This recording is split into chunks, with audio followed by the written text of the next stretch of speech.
Hi, Maria. Can you hear me? Can you hear me? Yes, perfect, perfect. I can hear you very well. I can see you. Maybe let's just try the screen sharing to make sure. Yeah, now I can see I have all the screen sharing option. Okay, share screen. Takes a little while. I noticed to share the screen. Perfect, it works. It works. Okay, That perfect. works. I Okay. don't know why, but I couldn't in the test call. I couldn't, so it's okay. I'm happy that it works. So it's Let me perfect. Thank let you. me do. Um, Let me I will. adjust a little bit the camera. I am, you know, where I'm in a Tor Vergata University, and in 30 minutes I should go on the stage there and do a similar speech, but for research and university. So, and they just gave me this very, I don't know, sheet all where they put all the stuff and but it's okay. It's okay. It's perfect. We don't see it at all, really. But so Yeah, good. to go in 20 minutes, you say? Yeah, but yeah, 10:30 starts the meeting. However, it's not. I'm supposed to deliver my speech around 11, so we should be perfectly synchronized. Right, because I will have my introduction, it will be until 10:20, something like that. And then it would be good to start with you, or do you prefer that we start Yeah, it would with be Michelle? much better if we be much better if if I can start, of course. Not at the beginning, of course. You start, but I believe there are three people that needs to speak. It's me, Mikal, and another guy, right? You are two speakers, indeed. And Only two speakers. So I if you can let me speak first, then Mikal, it would be much better because if they knock the door, then I would need to That's go. perfect. That's perfect. I Okay, will start. It will take 15 minutes, but I will try to be short. It's an introduction, and then I will introduce you. I mean, very shortly, and then you go ahead, and then we will continue with Michal. Perfect. perfect. Okay. Perfect. Great. Okay. So see you at 10. So you still have some time to maybe grab a coffee or um, have a short break. I see there are already two participants, Simona and Veronica. So it's good to see you guys. The webinar will start in 8 minutes. We will have more participants then. And I will just have a coffee myself and come back. Okay, I mute myself and turn off my video, but I'm here if you need.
Good morning, everyone.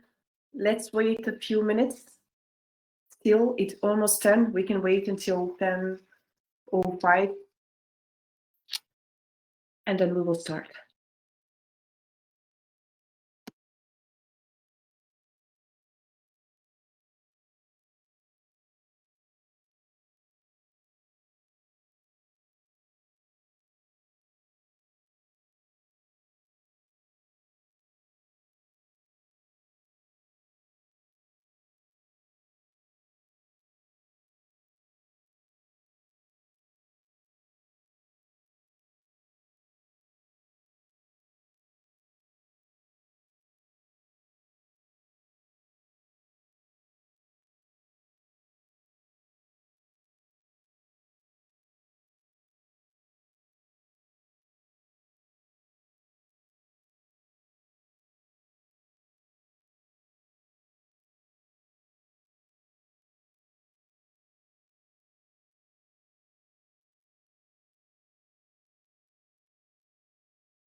Hi, everyone. Thank you for joining. I see we are having more attendees. There were still more registered, so let's wait, as I said, until 10:05 to make sure that everyone can join on time.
Good morning. I see more people arriving. Let's still wait for a few minutes. Welcome to the webinar on the corporate startup collaboration. We will start in 2-3 minutes.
Good morning, everyone.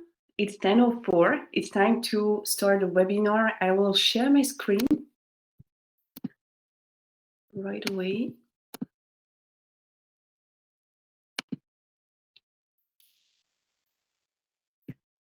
Hi, thank you for joining us today. There will normally be still some attendees joining. Welcome to the Tetra webinar number 42 already, as the program is slowly coming to an end. This webinar is on startup corporate collaboration, and I will first start, as always, it became a tradition by saying a few words about the next generation internet and NGI Tetra.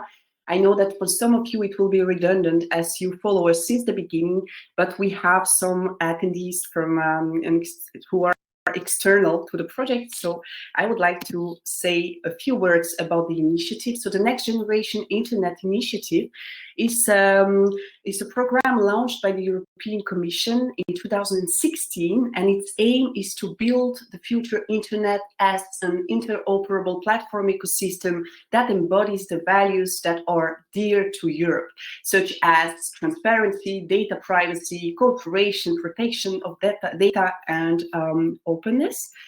Then I would like to say a few words about NGI Tetra. So we are a business accelerator, and we help the projects that have received funding through a next generation internet open call to enter the market through the access to training, to mentoring, and to networking. So first of all, before introducing and before diving more in depth into collaborative innovation, I would like just to say a few words about co-innovation itself, and then we will have with us two speakers, Gian Maria Giaconia from Circo, a corporate, and also from DevOps Bay, we will have Michal Kulashkovsky, who is with us today. So first, a few words about co-innovation. To introduce, so on one side, we have the large, well-established companies that want to stay competitive in the fast-moving global economy. They want to trigger the innovative spirit, the entrepreneurial spirit within their company. They want to solve specific challenges with new, disruptive, innovative technologies. It can be that they want to attract new talents. And on the other hand, we have the startups who actually struggle to find resources. And I'm not only speaking about funding here, but also about mentoring, knowledge, advice, support. And very often and more, they are searching for new, strong partners. And this is where co-innovation happens. So co-innovation has a huge potential if performed correctly, yet we have to say from our experience that it can be complex and challenging. So what are the advantages and learnings of co-innovation? So on one side, we have, again, the startups that have a different culture, different way of working, mentality that is often characterized by flexibility and by a high degree of agility. They often apply a lean approach, which means that startups are actually forced to enter the market with their first minimum viable product, and therefore they also have the possibility to receive their first feedback from the market very quickly, to adjust, to iterate if needed, to pivot if needed. So innovations can therefore be developed faster.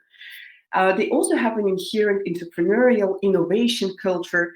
And on the other side, we have the established companies that are often, on the contrary, under pressure to meet the existing customer expectations. They want to minimize the risks, and therefore they often bring a product that is already finished to the market and that includes all the features, yet lacks innovative approach. Established companies, the good news is that they have the resources to engage the right experts and right mentors to guide the teams and coach them. And this is definitely something that helps to create value within the corporation. And actually, this is what collaborative innovation is about. It's about creating value together as partners. I would like to introduce you here to an approach, to a tool that has been developed by ESN in partnership with 6 partners from business and academia across Europe. And this is a tool, a very intuitive and hands-on tool that is called a Co-Innovation Builder. And the aim of the tool is to help facilitate the collaboration between startups and corporates, and actually between any stakeholder wishing to engage into a collaboration by triggering strategic discussions, by triggering conversations that don't happen actually spontaneously. So I would like to shortly go through the tool, and then I will share it with you after the webinar. So on one side, we have the startup. On the other side, we have the corporate. And first of all, both the startup and the corporate reflect individually on key elements, on key issues that are very important from the very beginning when engaging into a collaboration with each other, such as drivers, deciders, contributors, resources, returns. And then together, they will reflect on the common part, on elements such as goal, format, outcomes, risks, KPI, and milestones. So first of all, individual reflection on the side of the startup and on the side of the corporate with such elements like drivers. What are my drivers? What are my motivations behind the wish to collaborate? This is very important, and it's important to be honest with each other since the very beginning. Then key issue as well, the deciders. Who will be the decider into the collaboration? Who will be the person who will have the decision making and the budget power? Who will be the point of contact? At a startup, it's quite straightforward. It will be often the CEO, the founder, the co-founder. At a corporate, it can become more tricky. Then the contributors, who will contribute to the project? Who else is involved in the collaborations? It can be the key account manager, it can be the business developer, etc. At the startup side, of course. Then the resources. What can I bring to the table? What are the resources that I can mobilize, that I can offer, and that create value for the collaboration? And what will be the returns on collaboration? What will be the ROC? What can I expect from this collaboration? These are actually, should be very tangible, and there should be an in-depth reflection about these key elements on both sides. And then on the corporate side, exactly the same. So I will not repeat again the drivers, deciders, contributors, resources, and returns. Same exercise. The deciders, this will be more tricky because on the corporate side, it's not always so clear, so straightforward. The teams might change, and etc. But it's very important for you as a startup to know who your point of contact, or maybe 2 persons of contact, why not? But who those people will be.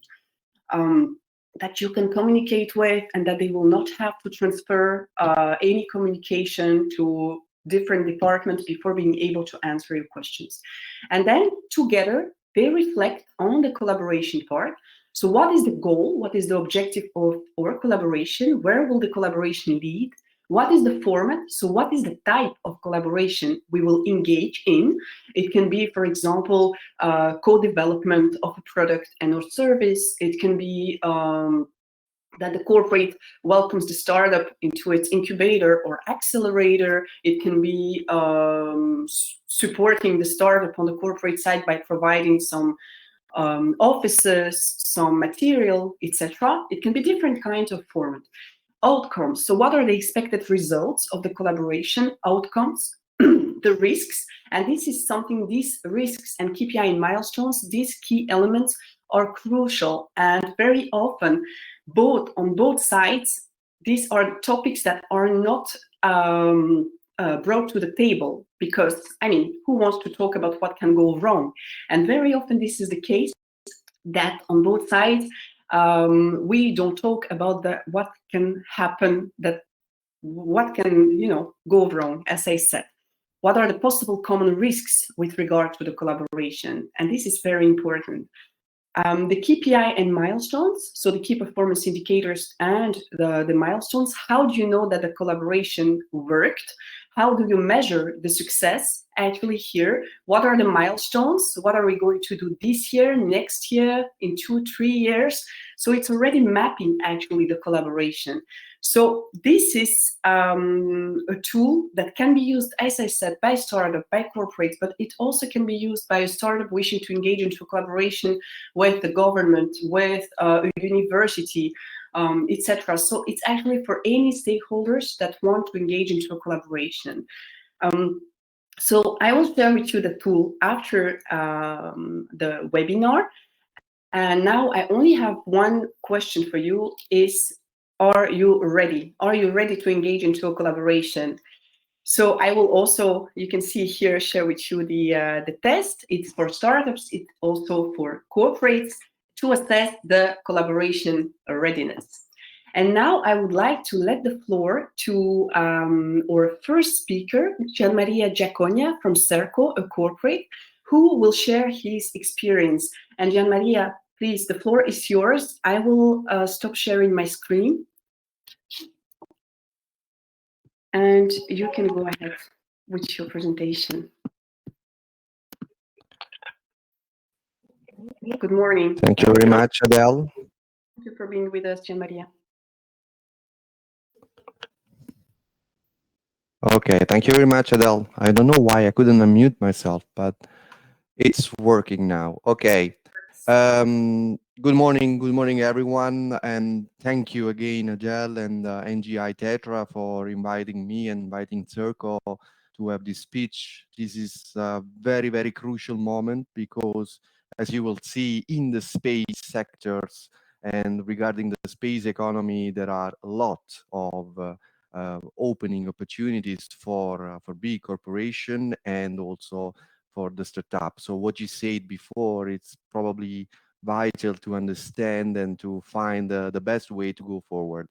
Okay, so let me share my screen and I will very, very briefly present what Circo is doing, Circo Europe is doing in terms of collaboration with startup. Adele, just let me know if you can see my screen because I see that I can Here you will perfectly. Okay. all good.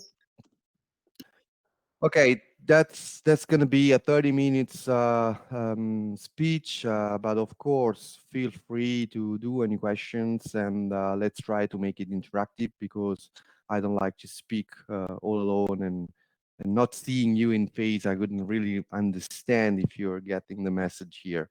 Then I'm really sorry. Let me apologize first because I'm in Tor Vergata, Rome University, because I'm supposed to deliver a speech very similar, but with university, because what we are doing is to trying to create an ecosystem between startups and research centers, university. So let's go and let's start with the typical one. Who are we? So CERCO is a global organization. It's a worldwide organization which is split in several geo and it's also split in different business units. I belong to CERCO Europe, which is mainly doing space and defense. You will see there are others doing justice and immigration, prison, health. Middle East is doing a lot of air navigation services, transport, and we also have Australia, which is doing a lot of citizen services. However, in Europe, mainly it's about space. What we do in space, okay, we're doing space since probably the last 40 years, supporting the space sector, supporting the main space agency in Europe, like ESA, the European Space Agency, EUMETSAT, the National Space Agency. We essentially support, we deliver services, we do something that they would prefer to do it outside as an outsourcing. We have 7 legal entities, so Italy, Spain, France, Germany, Czech Republic, Netherlands, and Belgium. And we operate in 10 countries because we are also operating, for instance, in Switzerland, we are operating in Poland, and so on. These are the trusted partners. So, of course, the European Space Agency, EUMETSAT, the newborn USPA, former GSA.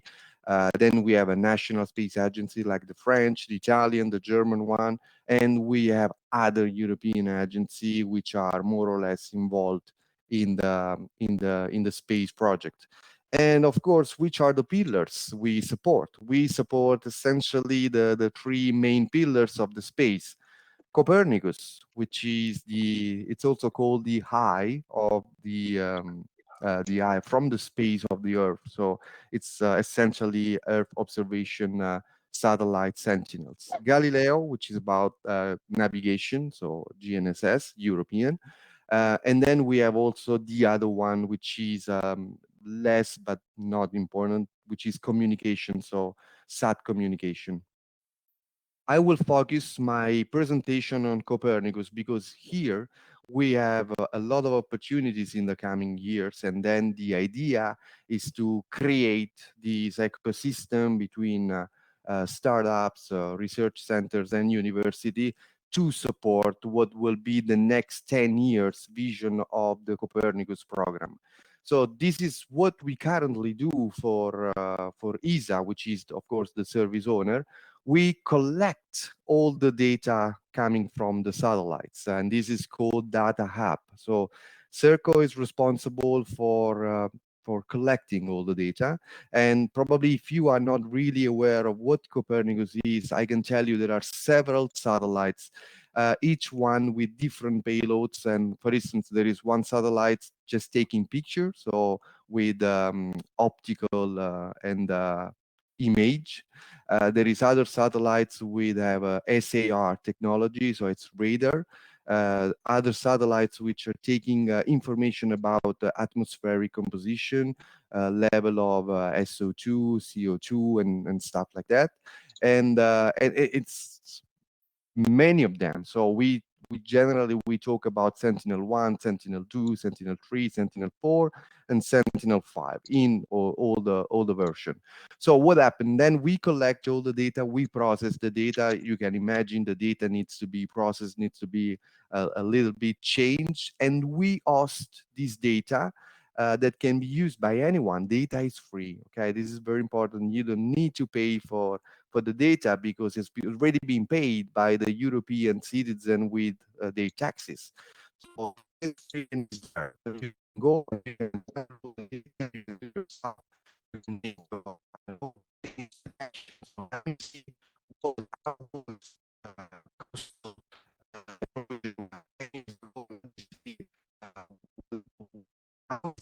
so this is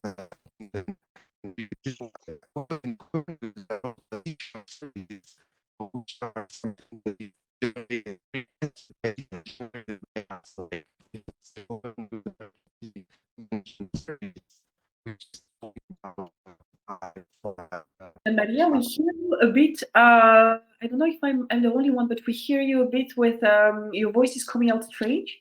Okay, let me try to. Now it's good. Now it's good. Okay, sorry. Maybe it's the internet connection because really I'm in a closet Sorry at the to university. it's So better to say it, but now it's good. okay, good. Thank you very much. So maybe just in a nutshell how it works. So when you launch a satellite in the space, this is typically what we call upstream. So all the activity linked to creating the satellites, putting the payload, creating the sensors, and then launching the satellites and maintaining the satellites into the operation. And this is one phase. We are actually responsible from our ESOC offices in Darmstadt in Germany about the flight operation of the Copernicus satellites. Then we have the data acquisition, so which is typically doesn't require anyone to acquire the data. It's just a matter of having an antenna receiving what the Copernicus satellite is transmitting, and that's it. But then we are responsible for the data processing. So all this data needs to be processed because it's raw data and needs to be in a different format. And we are responsible for the archiving. Archiving means that Europe, especially ESA, wants to keep all the data. Since we started with this Copernicus, now storing more than 45 petabytes of information, and all these could be accessed. Of course, when we talk about online data, so the last 6 months of measurement of optical, of images, of radar information, it's available on the web. However, if you need this data, like what happened 5 years ago, you only need to go into a cloud system. And we are also providing this cloud platform that it's called Onda. Onda stands for People on Data, and the DIAS, which stands for Data Information Access System. So which is the difference between using your laptop and going into the ESA portal and downloading the data and having a cloud infrastructure. Essentially, then the cloud infrastructure allow you to have a very, very powerful computer already insisting on the data without any need for downloading the data. But if you want to download petabyte of data on your own laptop and you have enough GPU computing capabilities, then it's perfectly okay. Again, what is this Onda? Is a showroom in the Earth observation community. So we provide startups and whoever wants to use satellite data for their own application that could be also non-space related. This is very key. This is the message. We are now opening this data, these machines into our platform for those one who have a very brilliant idea and wants to do, I don't know, for instance, these are just some examples, but then there is a section in my presentation about specific use case. But for instance, we had a cooperation with the National Institute of Volcanology here in Italy. They were interested in understanding the historical flow of lava from the Etna, the volcano in Sicily. And you can see we have a different application about the landslides, and especially agriculture. Agriculture now is probably the sector who already started taking benefits of the space data since at least 4 or 5 years, and now seems to be also going into something that is called smart agriculture, precision agriculture, and stuff like that. So what we are doing at the moment is a lot of scientific research. We are doing a lot of studies, climatologies, environmental, emergency related. However, data, space data could be used for any other reason. And I will show you some of the examples just later on. Just let me explain a little bit the business model we are thinking, okay? Serco is fundamentally a business to government. So it's a B2G business model. We are not interested at all in entering vertical markets. And when we talk about vertical markets, we are talking about typically the B2C or the B2 small, let's say, small other business. And agriculture is a typical example where I can explain what we can actually deliver. So we started with this startup, a cooperation in agriculture. So they had a very brilliant idea. They wanted to create a solution for the farmers, okay? And we have no interest in entering the farmers market, but we have technology, we have the platform, we have the infrastructure, we have the data, and we can also have a capability of generating, helping in the algorithm, because in our platform there are sets of libraries for doing a lot of, let's say, usual stuff, usual um, algorithms that will allow you to understand, for instance, a simple change detection, presence of water is in your field. So farmers are interested in understanding, okay, so they developed a mobile solution. So it's a solution as a service, a software as a service. You can call it as you want. The idea was essentially, okay, we would like to provide this mobile solution on an iPad, so the farmer can say, okay, this is my field, and I want to know in advance what is happening on my field, if there is enough water, if the CBI index, the chlorophyll, or whatever. And again, we are not expert into the farmers. We don't know what the markets really need, but we believe that you have a much better knowledge of the vertical markets than us, and so you can go into that market and selling your brilliant idea, your solution, which is also using space data. Okay, space data is sometimes not enough. Space data could be a very additional source of information, But just another example, because agriculture is only one, but I will show you the use cases is huge. We just started a cooperation with a Spanish startup. They were in the market of fisheries and aquaculture. So, and we don't know anything. I don't know anything about fisheries. I don't know anything about aquaculture. However, they developed kind of buoy. So these are floating system in the sea, measuring the certain types of algae. However, it was not enough. So IoT from one side is a very, very good mean for getting and gathering information. However, could be not enough. So on the other side, Copernicus is providing a lot of additional data. They combine space data and IoT data into something, because what they want to do, they want to provide additional insights for decision making to all the companies that are doing oysters, let's say, I don't know if it's real farming. We could say probably farming for the fisheries, but sorry, let me just say it's oysters farming, clams in Italy, oysters was in France, clams in Italy, and mussels in Spain.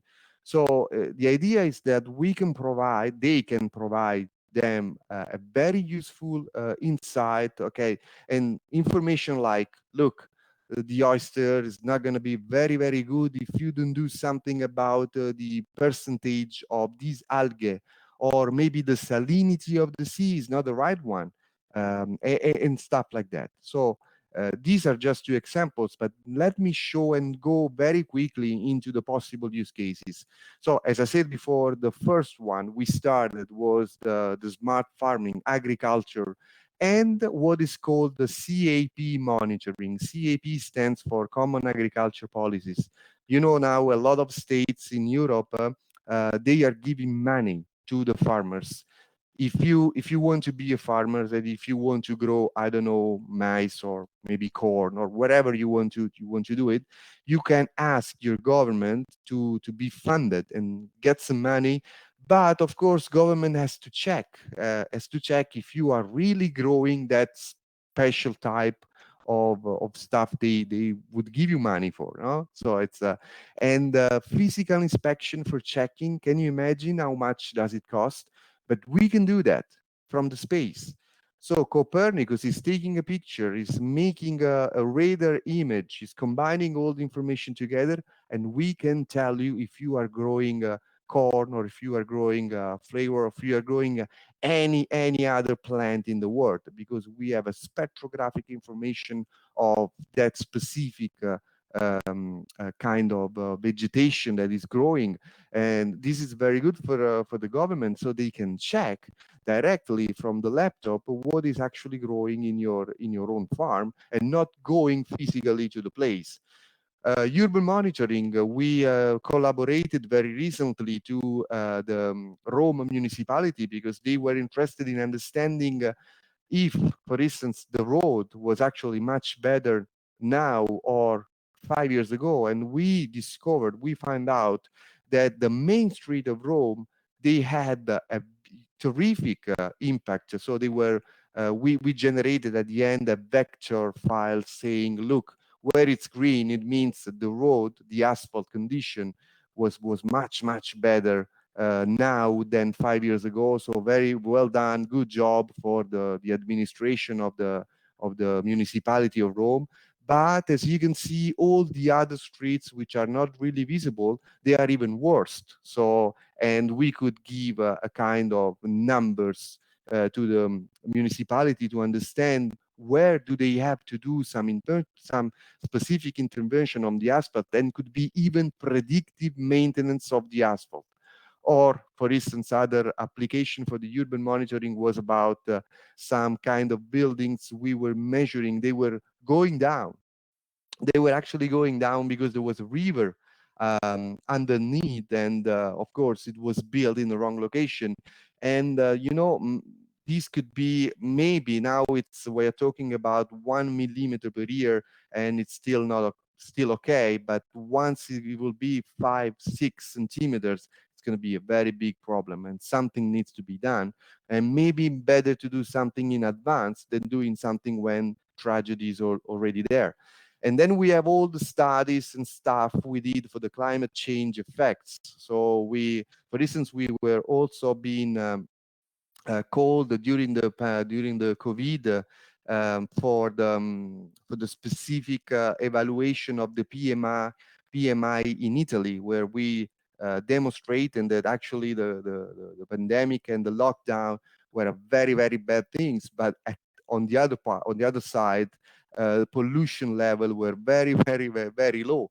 And this was all done again by combining IoT, and so the PMI instruments in the cities, and what Copernicus says, because PMI instruments, they are giving you a very good restitution of SO2, CO2, but it's only just low level. Copernicus can give you information about each single, let's say, strait, even up to the troposphere and stuff like that. Coastal and marine exploitation and preservation, we have done several projects. And again, we work because someone has asked Serco to do a study, to deliver like a feasibility study, or to understand what's going to happen in the future. However, we believe that, and these are all very, very space sector users. However, we believe in the commercial activities, there could be someone who can take benefits from the space data. Again, climate change effects. Then we have the emergency management with fire identification. This is a very nice application we did just by using Sentinel-3 data. However, still we need IoT here, because fire, we have this is called the latency. By the time we will be warned that there is a fire using Copernicus, already from 3 to 6 hours already passed, and maybe could be very late to inform the citizen that the fire is going to be, I don't know, burn your house and stuff like that. We did the same for flood. We did the same for landslides. We did the same, as I told you before, for the infrastructure stability monitoring services with a specific partnership with IMODI, which is a spin-off of La Sapienza University of Rome. We did a cooperation with Harris for intelligence and homeland security, for the automatic extraction of this information and linked to some analytics capabilities developed by Harris. So we were, in this case, just providing the data, just hosting them into our platform, but they had already developed something that they were correlating to provide insights for intelligence, okay? So that's the end, and just let me end my presentation with some of the information that you would need. So Adele just asked me, what do you think are the most relevant startup strengths and weaknesses? And I can tell you, you have, guys, brilliant ideas. Sometimes you have a very robust and solid business plan. You can move with a lot of agility, and you have a lot of enthusiasm.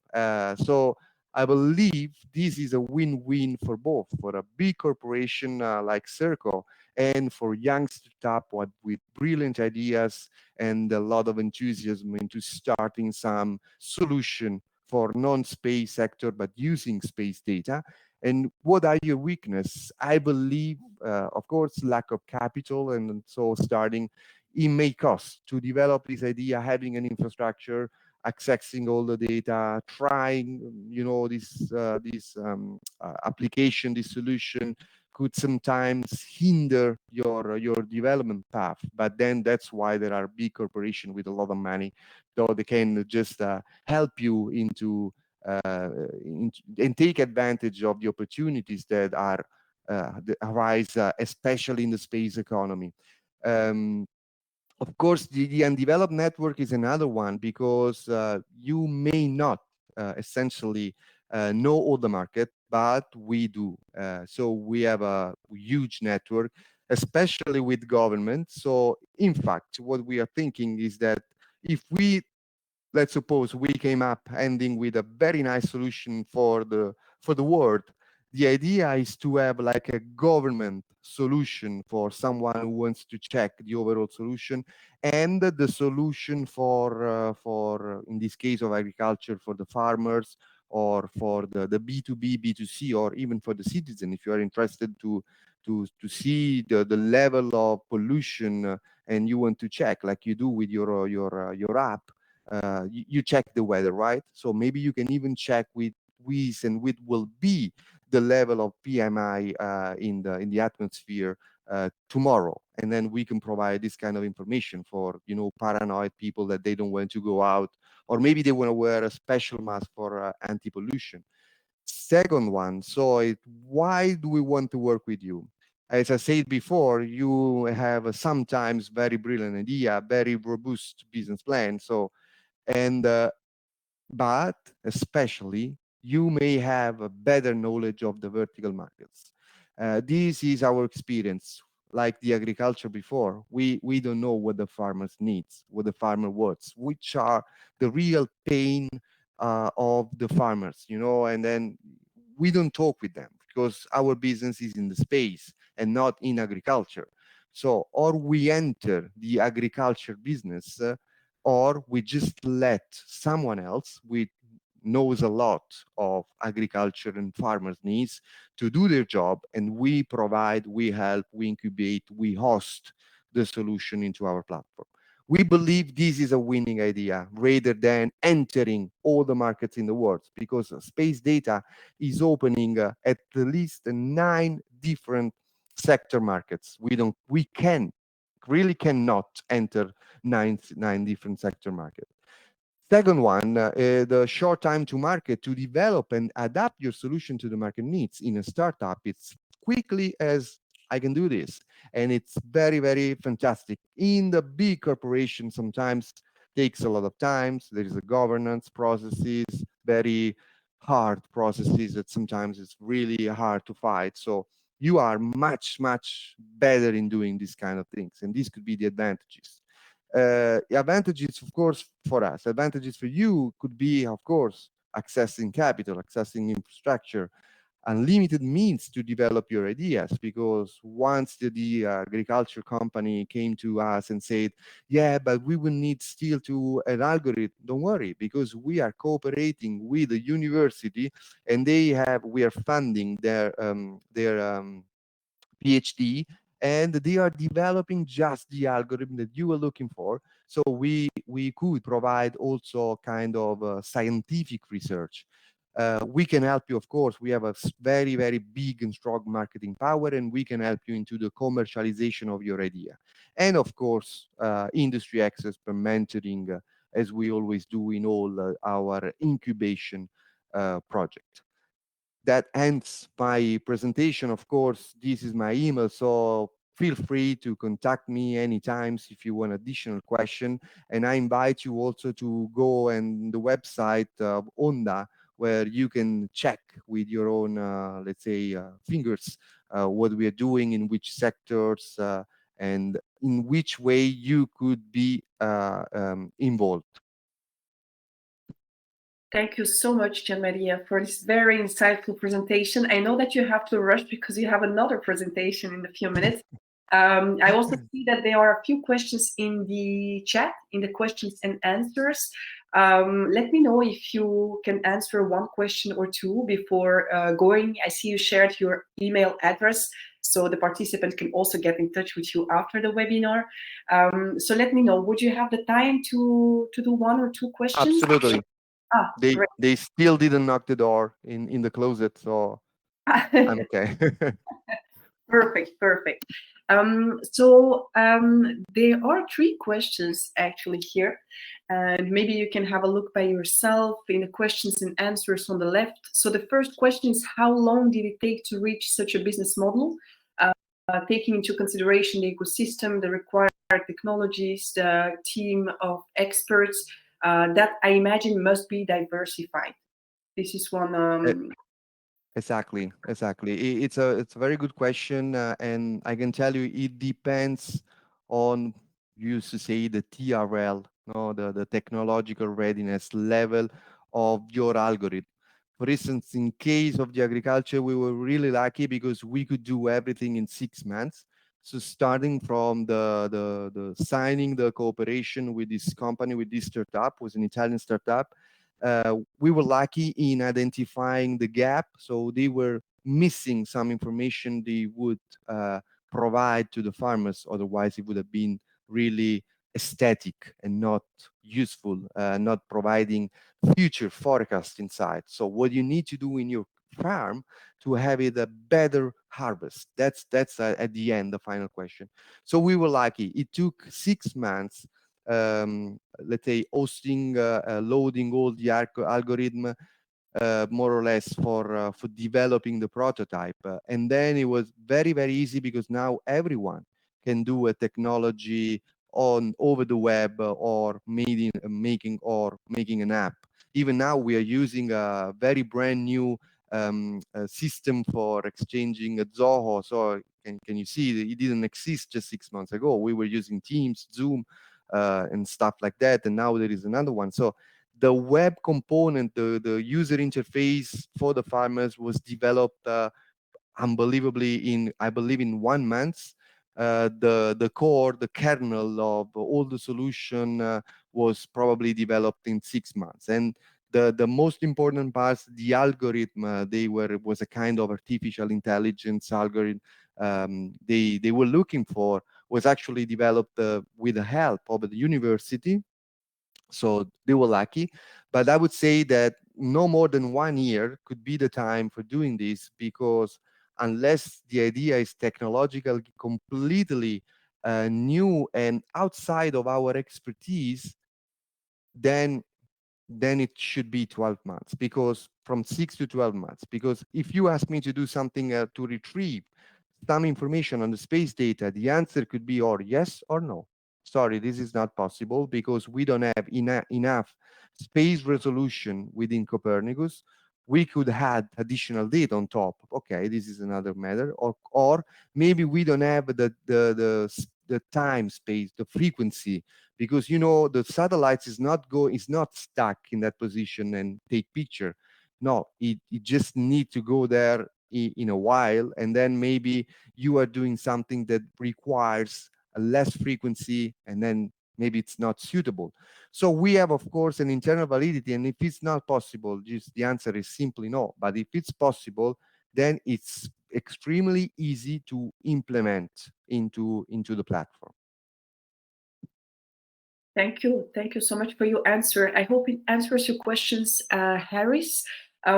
We also have still our speaker, Mikhail Kulashkovsky, following. So maybe just one question still. Is it possible to work in this field without collaborating with giants such as Google? This is one of the questions from a participant, from Pedro. Yeah, it is. It is because what Europe is trying to do, I believe, in the last 10, 15, sometimes it's successfully and sometimes not, is trying to be a little bit more independent from these big American companies such as Google. But for instance, Galileo is just an example where Europe realized we cannot depend on the GPS, okay? Because they could switch off GPS and no warning anybody. And we are relying critical services like, I don't know, navigation, aircraft are relying on GPS signals and stuff like that.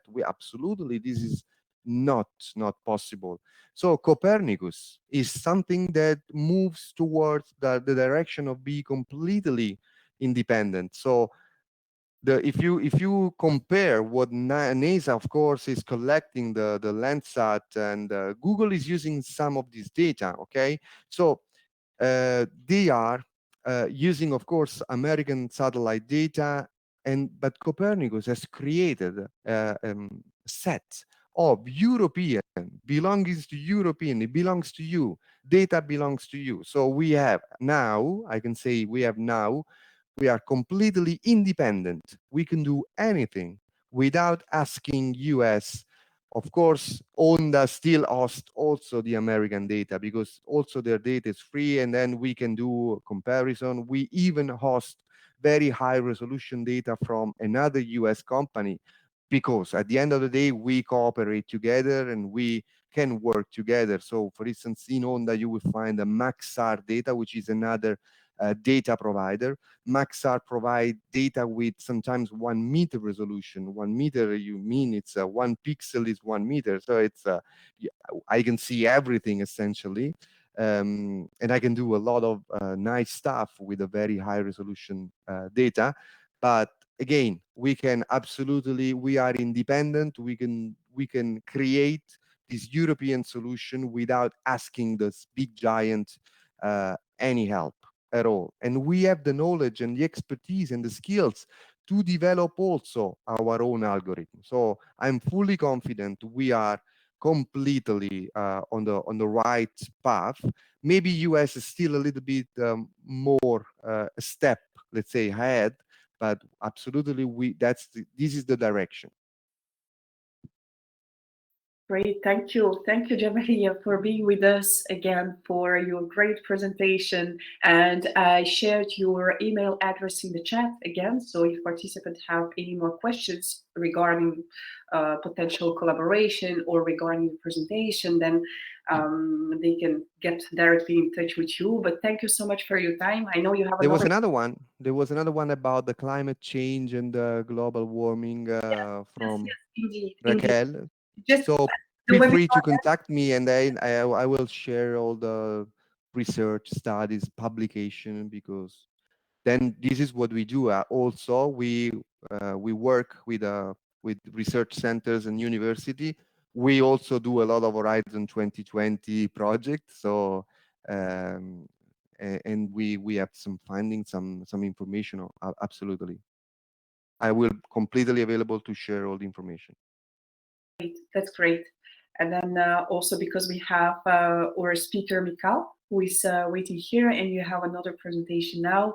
So we will not take much more of your time. Thank you so much again for being here and sharing your experience. And let's keep in touch. And good luck for your next presentation. Absolutely. Thank you very much. Thank you. Bye-bye. Have a nice day. Bye. You too. So I would like to give the floor now to Mika, who is here from DevOps Day. Great. Hello, everyone. Almost 11 already, so I hope that's fine for you and the attendees. Thank you so much for being with us, and I will let you share your screen and start your presentation. Mika, the floor is yours. Awesome. Thank you for the opportunity. I'll try to share my screen. Please let me know if you can see it correctly. We had some hiccups earlier, but I hope that this time everything will be okay. Okay. Can you see my screen? Yes, we can see your screen. It's not in the presentation mode, so we can see it. It's a bit small. 1 second. Let me try to do it in a better way.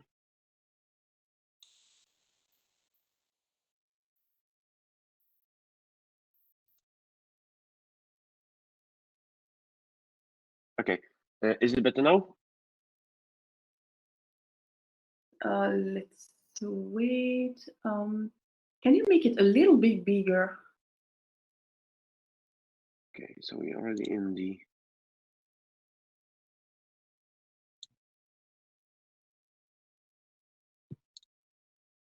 Okay, it seems that I'm in the presentation mode, but let me try again. Full screen mode. No, this is the most I can do, probably. It seems, at least. The way it was before was actually okay. We can continue in this way because we see what's written. It's a little bit small, but it's fine. The next slide should have a much bigger font, so we shouldn't have problems. So, okay, hello, everyone. My name is Michał Kłaczkowski. I've got 14 years of experience as an IT engineer, and for past 7 years at this moment, I am also an entrepreneur. I already have one startup that exited in 2019, and I'm currently the CEO of DevOps Bay, IT company that helps companies and startups to actually scale, build up their processes, and integrate AI into their systems. And also, I am the CEO of Sunmetric, which is a startup that started quite recently, and we acquired already funding. This is a solution that actually uses the solution provided by my partner earlier, the Copernicus project. We are using satellite images to analyze terrain and buildings for photovoltaic installations. So this was quite interesting to hear how it's going from the other side. I'm really happy to talk about the DevOps, machine learning, AI, and entrepreneurship. My presentation will be mostly about how we should approach corporations, how to understand the process, how to be professional in relationships with them, how to formalize the process. And it's all coming from my expertise dealing with them in the past, some insight into my experience in that area. So I was working initially at Intel for a couple of years. Then I was a freelancer, and I got my own share of experience as an employee of a corporation as well. But then again, as a freelancer, I was starting to work with startups, other companies. And in 2017, when I started my own startup called Cluster One, which was one of the first machine learning platforms on Kubernetes, designed to help everybody train their AI models on every infrastructure. So it included cloud, included bare metal, etc. So the idea was that instead of training your model on your own computer, which could take 2 weeks, you could do it in 2 hours. I was the co-founder and the tech lead. I was responsible for the entire tech and research and development, and the building the solution itself. So it also meant that I was the best salesperson, as many of you guys as startups knew that already, because I knew the solution and the product from top to bottom. And it also meant that I was the best salesperson to be on the calls, to be able to solve the problems, to make sure that the POCs succeeded. So I have my own fair share of experience in dealing with corporations. And I will try to at least tell you some of the tips and tricks that I learned on the way. And it seems that with my business is growing, that I've actually learned my lesson. It was a hard one, I can tell you. Some of them actually would be good for a fuck up night. So moving forward, how we should approach corporations. So in my opinion, basically you've got two options. You can go either have a bottom-up approach, or you can have a top-down approach. So what are the differences, and what is a good model for you maybe? So bottom-up communication basically revolves around the inclusion of all the employees, their ideas and the perceptions in the decision-making process. So in order to basically be able to sell your solution or your service to a corporation, you need to know what type and what style of management the company itself has. So is it a bottom-up approach? Is it top-down approach? I can tell you from my own experience that usually even large firms, especially in the tech industry, that are, let's say, that started as a startup themselves like 10 years ago, case in point, Slack, it could be Spotify, Netflix. Most of the time they have a bottom-up approach, but as the time flows, they actually go to top-down approach. And it takes simply the time. I can see the transition everywhere. So most of the startups, and you can probably say that for yourselves in most cases, that you've got a bottom-up approach, but as the company grows, it has its own management styles. We've got a new number of C-level managers, etc. You start to see the top-down approach creeping through the organization, and it's not a bad thing. I can assure you, but it simply means that you need to be able to flexibly change your sales style and your approach style when dealing with those companies. Is the company that you are dealing with a top-down approach that has a different basically way of implementing solutions within the organization. So let's say you've got a case that you want to provide value, and your solution is providing value to the I'm sorry, the employees themselves. Case in point could be, let's say, a GitHub. It could be some cloud solution. It could be something that makes employees' lives easier.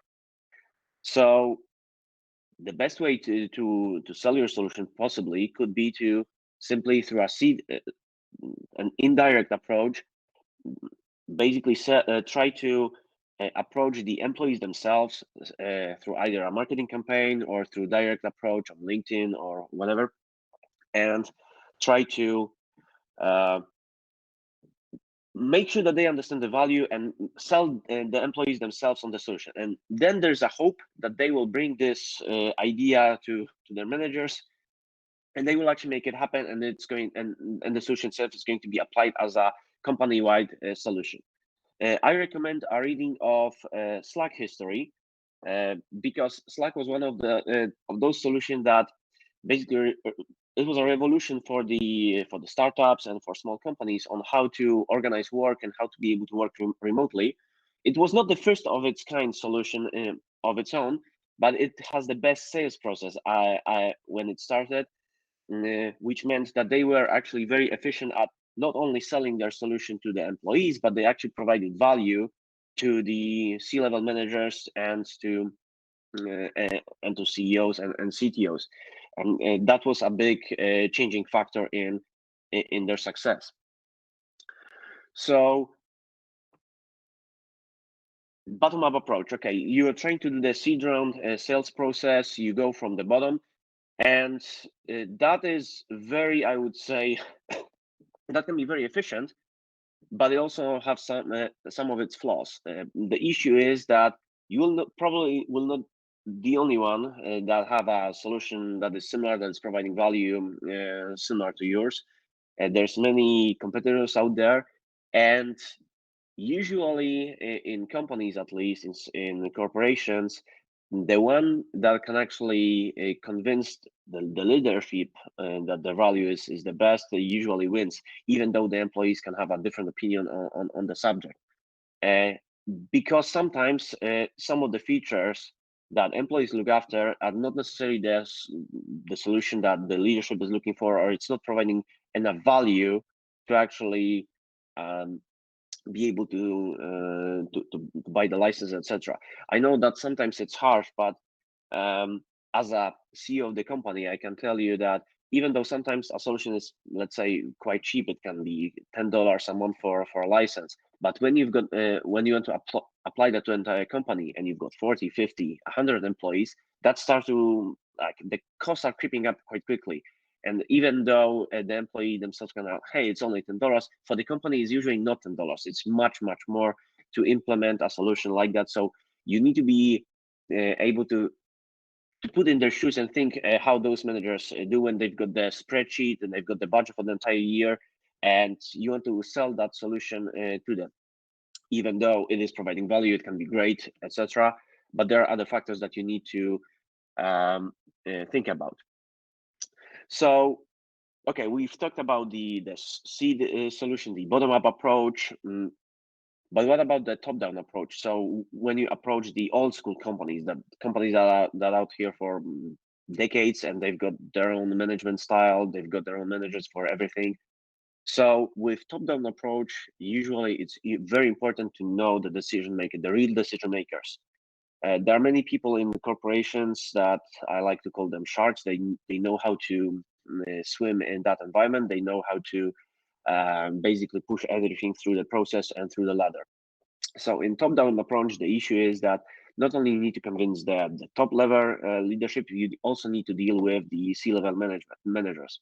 Sometimes that can be hard because depending on the company itself, of course, sometimes it could be the top level that has the last say, but in few cases, it could be that the C-level managers that are managing their, let's say, their branch or their silo, they have their own say, they've got their own budget, etc. And you need to convince them as well that your solution is worthwhile, because even though the top could be pushing from above, there could be a pushback from below, and you will not achieve anything.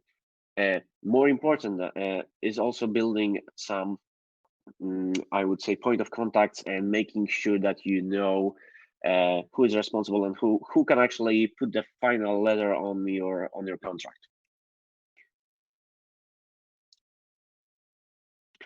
So, and this is a short information for you guys. So, coming from Deloitte, 90% of CEOs know that the technology is driving efficiency and the cost reduction, and that tech leaders are aligned on the importance of technology and driving business strategy and performance. And most of the time that they will all say that they want to like drive the efficiency across the company and do the cost reduction. But I can tell you from the experience, reality is that some corporations could be very inefficient when you look at from a startup perspective, and they can burn through a lot of money just for the sake of it, just to make sure that there's a documentation and they've gone through the entire process. Case in point would be a company that we've been working quite recently, and we've been building a solution for them, a building service for the container environment. We've gone through the process, we've been discussing for like 3 months. Imagine 20 or 30 engineers designing a solution for 3 months, just to learn after a while that another branch of the company on the other end already have a nearly identical solution designed, built like a year ago. It's working perfectly fine, but basically then the rest of the company didn't know about that, or they simply didn't know that the rest of the company might have a need for that. And you need to be ready for that kind of situations, that in vast organizations, the need of one branch and silo doesn't necessarily translate to the entire company. And sometimes it could be that even though you can provide value to a silo of one side of the company, you will not sell your solution because the rest of the company will not see the value, and the brass at the top will say, hey, we don't need that. And they will basically tell you, hey, we don't care that those guys need that particularly. We've got other process in place, we'll do it in-house or whatever. So please keep that in mind. So as I was saying before, you need to understand the process. You need to know their business model, their products and services to approach them. You need to choose the right engagement model, as we talked before. So is it going to be top down or bottom up? Are you going to approach their CEOs, CTOs, or are you going to convince their employees that your solution is the best? So one thing that I can tell you is the most important factor, and this is something that most corporations will see the most value at. And I know it could be blunt, but in most cases, it's not necessarily even your solution itself. But what a small company, a startup, can do for a larger one is the fact that you can act fast. Most of the time, corporations can't. This is your advantage. You can solve their problems in whatever way much more quickly in most cases than the corporation ever will be able to do so. And that's the most important factor. The idea and the most value that you can bring to a corporation is that even a small thing that they can take like 3 months to take action, or it will take them half a year to do so, you should be able to do that in a week or even faster. This is the most important factor when you are trying to sell your solution. You need to prove to them that you can act fast. You need to prove to them that your solution can actually solve their problems much more quickly than they could do that in-house. They've got all of the money, they've got all of the resources, they could probably replicate your solution if they have enough time.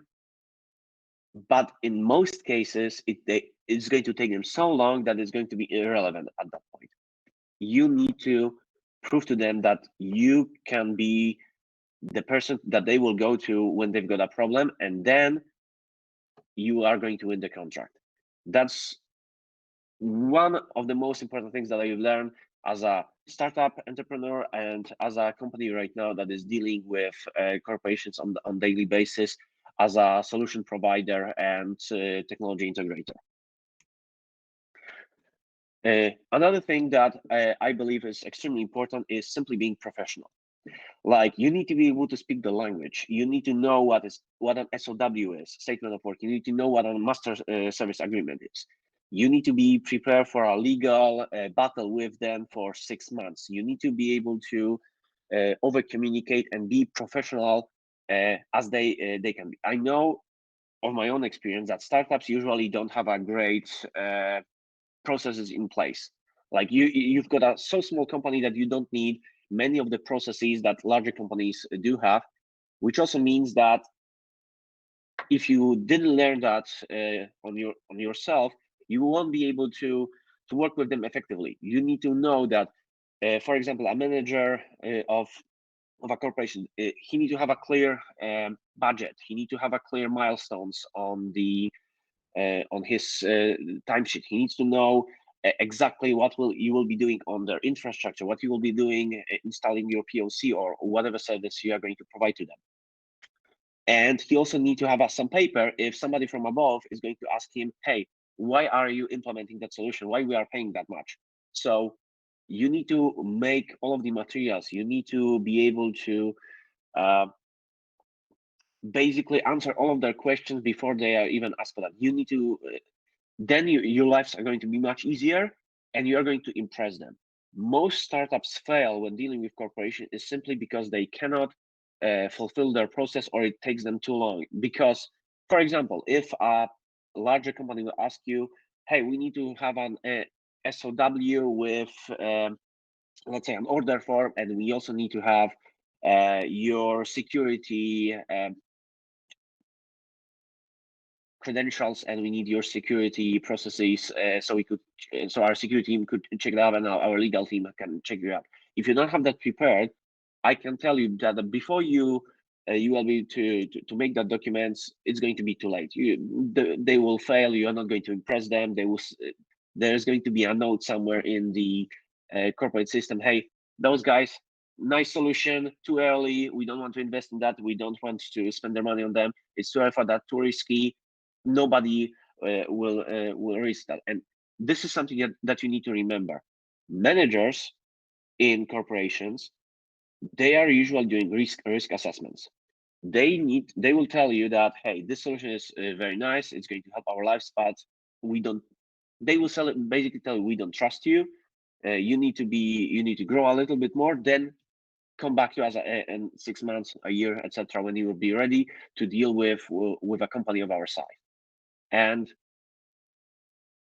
far as I know, 60 or 70 startups fail to actually meet those criteria. And basically be professional enough to impress and be able to work effectively with senior managers.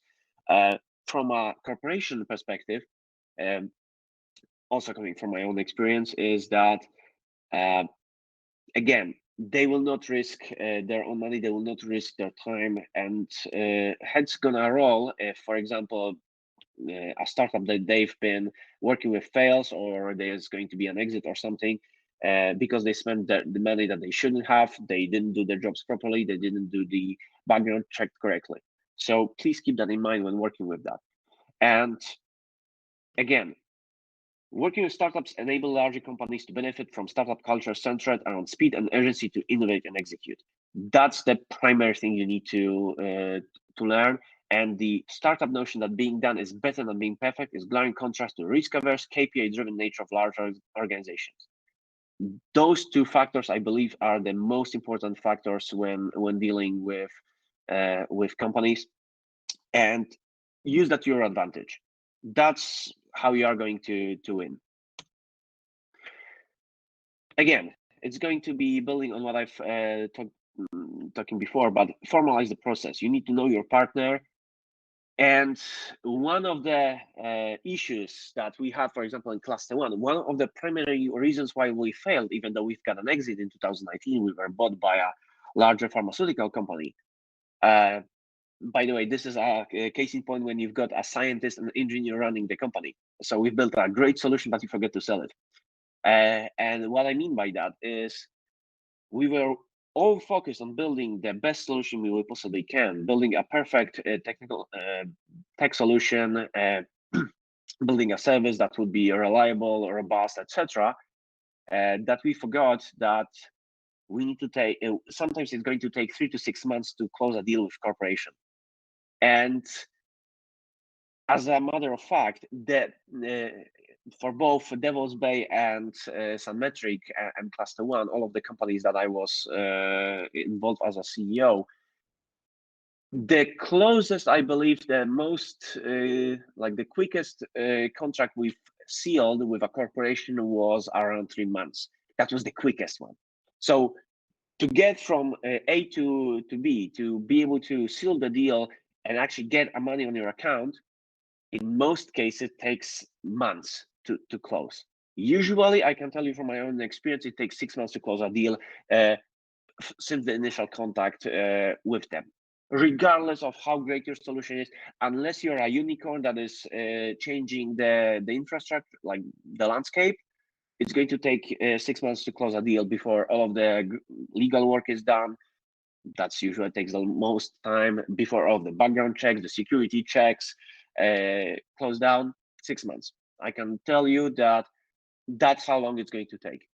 And one other thing, it can also fail on at any given moment. You could be on the 4th month of the process, and for whatever reason, some security check fails, there's a fuck up on your side or whatever, or managers change on the corporation side because for whatever reason, and you're going to fail. So you need to be able to not only have 1, 2, 3 deals in the pipeline, you need to have like dozens of them in the pipeline going simultaneously, because you don't know at whatever level they are going to fail, and you need that money. You need to be able to survive as a startup. You need to be able to close the deals quickly. This is something that you also need to think about when you want to approach a corporation. They've got all of the money that you might need, but it also means that getting that money is a very laborious process. With startups, for example, I know that if I provide value to them, I can close a deal in a week. That's extremely important. If I'm dealing with a corporation, I need to be prepared for 6 months of laborious process to close a deal. And as a startups, you need to you need to remember that. I know it's always very lucrative. It's looking great for the investors that having, let's say, selling your solution to, I don't know, Google, or selling your solution to larger companies, or approaching the company that have all of the money. But realistically, they don't want to share that money very easily. And you need to be able to prepare to have you need to have those 6 months to close the deals. Remember that when you are starting your sales process, and remember that when you are engaging with those companies. So as I was saying before, provide materials documentation, corporate need that. And that's it. You need to have all of the paperwork that they need. Otherwise, you're going to fail on risk assessment level, etc. You need to establish network and know the decision makers and important employees that can help you move forward. So in corporations, you'll be dealing with dozens of people on meetings. There will be dozens of people that will be responsible, but usually there's 1, 2, 3 key decision makers that will actually push your solution forward, and you need to convince them. The more quickly you can identify those guys, the more chance of success you have. And the closing caption here: be sure to set milestones that are clear and provide value to the firm. Like, they need to feel that after you close some milestone, that there is some value, or at least you've crossed some solution from the list. So imagine a C-level manager.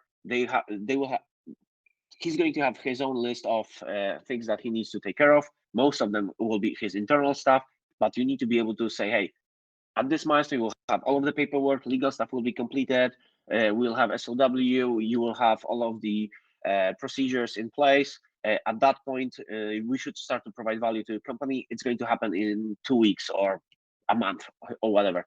But be able to provide a clear timeline for him, because he will need to tell that to his boss. He will need to tell that to his employees, etc. He needs to have a plan, and planning is everything in those firms. So as a ending point. So clients who trusted us were companies like Paperspace, Data Robot, Algorithmia, King, Blizzard at this point. Quite a big firms in their own regard. We've been also doing with Google. We've been doing business with Spotify and other companies. We've been the top providing company in Clutch since 2019, and I hope to get that badge this year as well.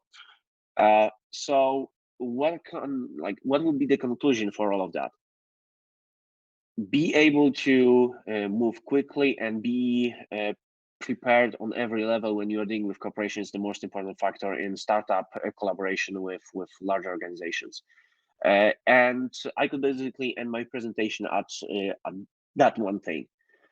I know it's maybe sounds, I would say, very blunt, but you can have the best solution, but it's not going to matter to them if you are not going to comply with their standards. You are not going to be able to comply with whatever their managers might need. Of course, you can always go from bottom to top solution. You can provide value to the employees themselves. And if you're good enough, there's a possibility that you might sell your solution to the decision makers.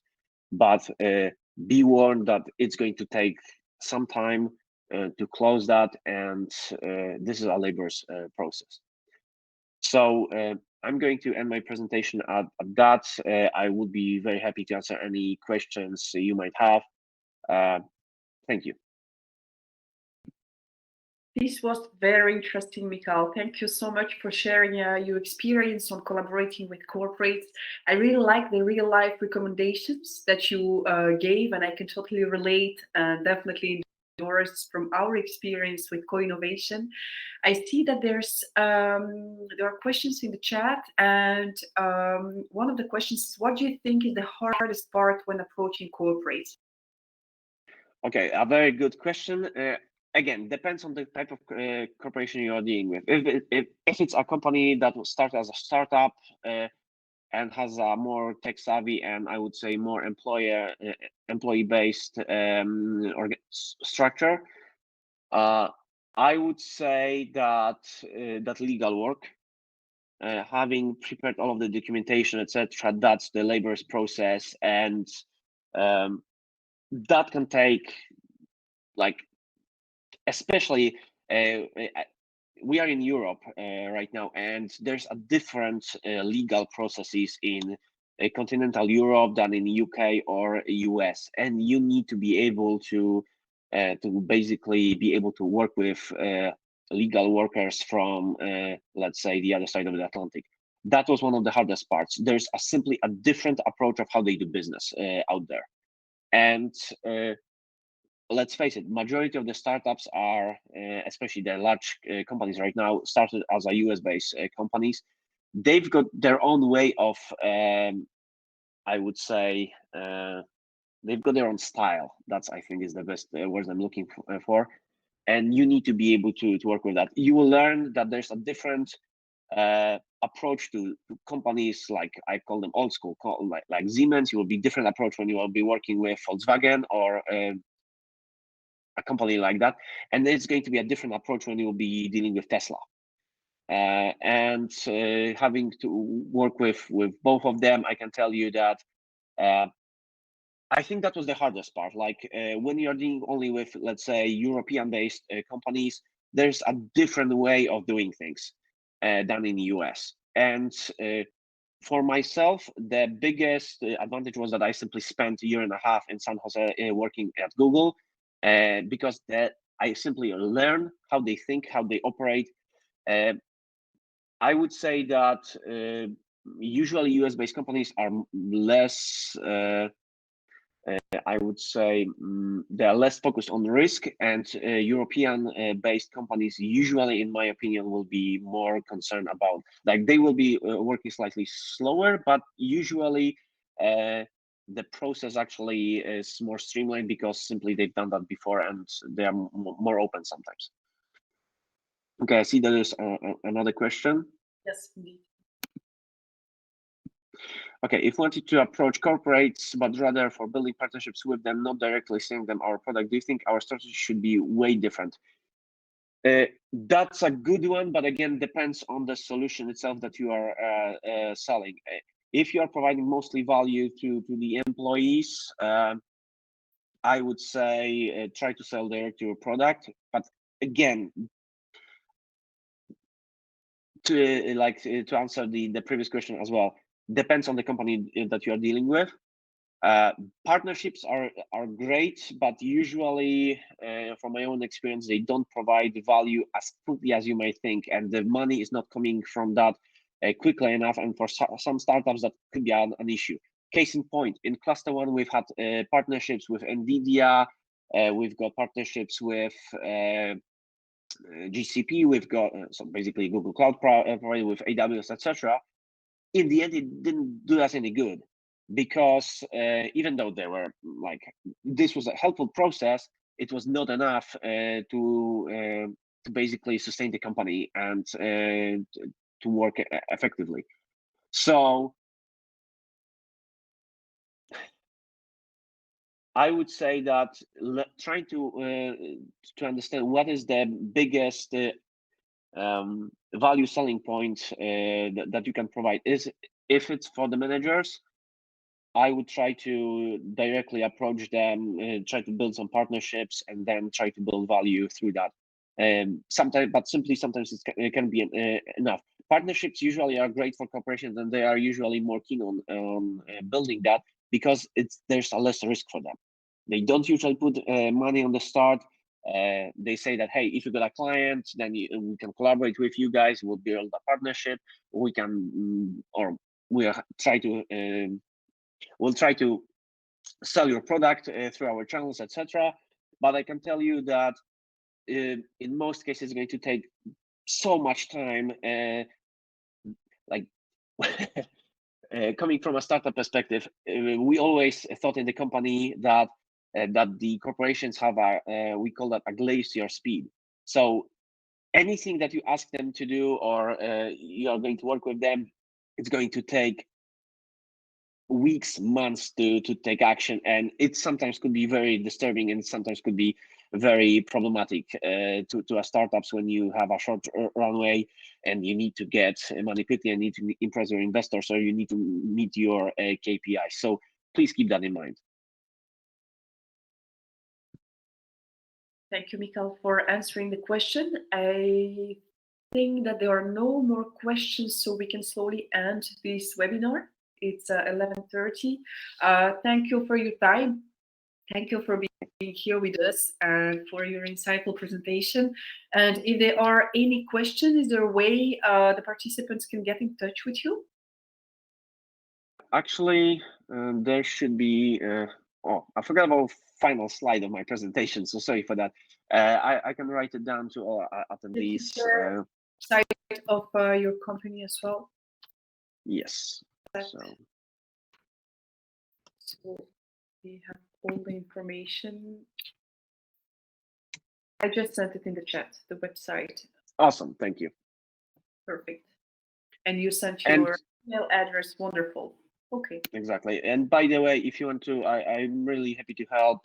We've been helping startups to grow from very small companies from below 10 employees up to 100. So we know how to set up the processes. We've done that before of our own. We also failed a number of times, but I think that was a learning that was worthwhile. So thank you. Thank you, Michael, so much. And thank you to everyone for attending this webinar. See you at our next webinar. The program is slowly coming to an end in June. So there are a few webinars and events left only. You can check them on our website. And thank you to everyone, and have a good day. See you soon. Bye.